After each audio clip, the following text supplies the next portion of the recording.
Have you ever considered that human voices might be rising from the very depths of the earth? In Russia, researchers drilled a hole 14.4 kilometers deep, intending only to study geological sounds. When they first placed their listening devices, they detected a very weak signal. What they heard through their headphones sounded eerily like a human voice. They dismissed it, thinking it must be a device malfunction or some interference from the surface. However, they decided to install a more powerful, sensitive recording device. From that moment, everything changed. What they heard wasn't just a single sound. It was as if millions of human screams were echoing from deep beneath the earth.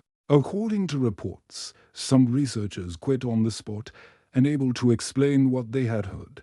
So, was it just a strange geological sound? Or is there truly something else down there?